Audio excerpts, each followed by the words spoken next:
What's up, everyone? You're tuned in to another one. And yeah, man, once again, let's talk about the rituals that we got to see. Because anytime we see England play, the over surveillance is always going to be ritualized. We have to see the rituals because, in essence, because football is a frequency mirror, God gives us the ability to see how these artificial grid works, especially like I say it again, God gives us the ability to see how these artificial grids work, especially at the big major tournaments. They do not want authentic football that heals and uplifts the collective. They want chaotic, narrative-driven football to divide and conquer the collective. Always remember that.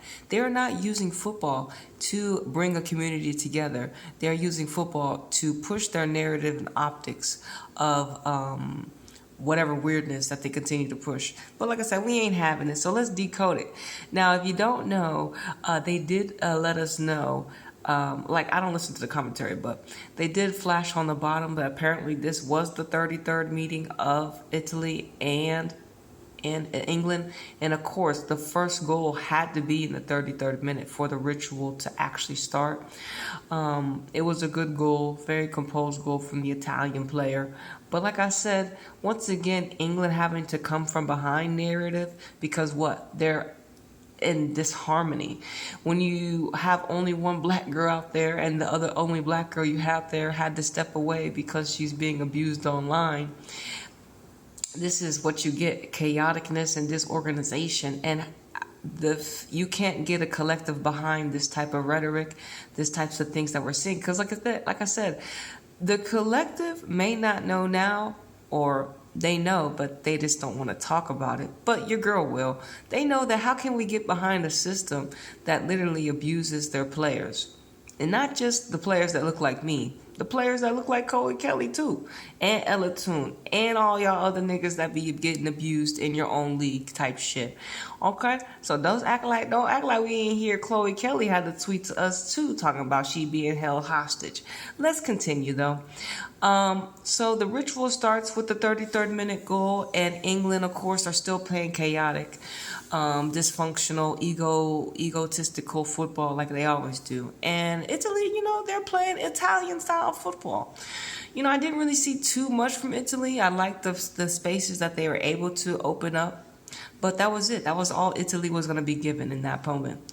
And so what we have at the halftime is they decide to bring off Lauren James. So now we have no black essence on the pitch. And like I said, I was tweeting during this whole time. And when I said that Lauren James had the best energy on the pitch in the tweet, the Matrix sent NPCs to counter the rhetoric. And I'm not surprised because, like I said, this is a program embodied. This is a program. We live in a program. This is a program. So anytime we talk about the black queens, uplift them, the program sends agents. The program sends agents. I can't make it up. This is the reality that we live in. Anyway, so Lauren James comes off, right? Not surprised. Of all the players, they bring off the only one that in a way is causing disharmony because she's not white. Okay, it is what it is. So now we got the new chosen black girl because why? England can't figure out how to score in regular time. They need extra stoppage time. So of course, what does the matrix system, what does the ritual give England? A whole plus 7 minutes. And of course, who's the new girl that they keep hyping up in their sheet they keep showing us? Michelle, the new black girl. And she black. Like black. She ain't no Just Carter, Lauren James black. She black. She blacker than me. But anyways, she comes onto the field. And of course, her archetype has blueprint, carries essence. So of course, she's going to be influential. And of course, it's her goal that saves England.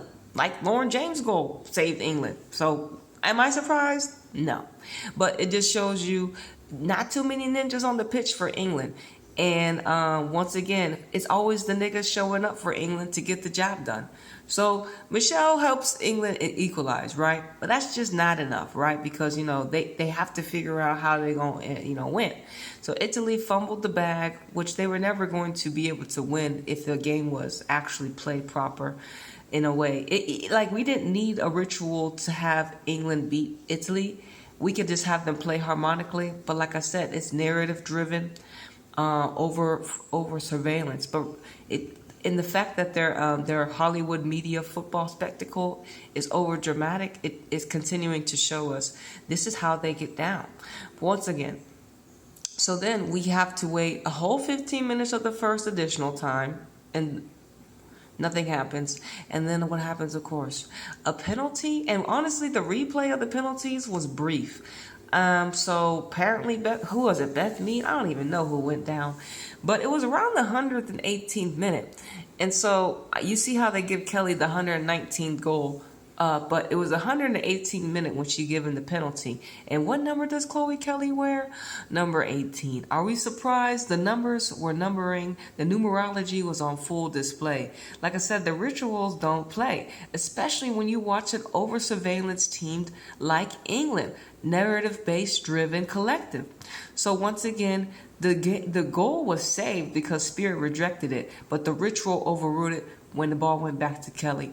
And ultimately, you know, me and the sister be talking. He's like, when the game fails England, the system overrides it. The ritual overrides it. Sport is ritual meant to uplift and heal, not to cause dysfunction and disconnection. But like I said, the divine feminine is consistently at war for authentic expression because of this artificial patriarchy world that we live in. Ultimately, we as a collective, especially the divine feminine, the women, we are fighting every day to be able to be ourselves just in essence, because apparently being ourselves just in essence is a threat to the matrix, not to the matrix, to the illusionary patriarchy matrix that they have put over here, that they have built over the harmonic grid, right? And like I said, I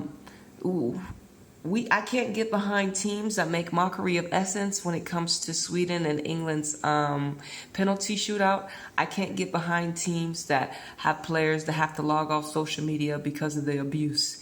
And once again, Michelle's going to be in the headlines today, but maybe tomorrow or the next day, the moment she makes mistakes, she's going to have to be like Lauren James. She's going to have to be like Jess Carter. She's going to have to be like she's going to have to be like Leanne. She's going to have to be like a lot of these black girls that we talk about. I have to step away from media because of the abuse and the backlash that I'm getting based upon one messed up performance. Because remember, this is the system. This is a pattern. If in 2025, if England had more diversity, maybe we wouldn't have this issue. But once again, the whitewashed collective of these football teams is on full display, especially in this European Eurocentric league. Hey, but don't forget, Copa America's on. Colombia, I believe, is playing, and Brazil is playing. Brazil will probably win this tournament. But don't forget, we have more authentic football, or we have authentic football that's being played on some of these other continents, not just this one, because thank God will give us a mirror of other football, because this is just one, and we have multiples. So don't ever forget, sport is ritual, and you see how England has to use the rituals on their behalf. It's sad, but it's the reality of it. But anyways, y'all. Spain played Germany tomorrow, and we definitely going to see what type of rituals they going to throw down in front of our faces. And it's not even about Spain should beat Germany, obviously, and Spain should win the whole tournament. They're the best team that we could actually uplift because they play harmonious football. But if Germany somehow gets through a Spain side, I mean, the rituals will be on full display. And trust me, I'll be here tomorrow to break it all down for you. Anyways, deuces.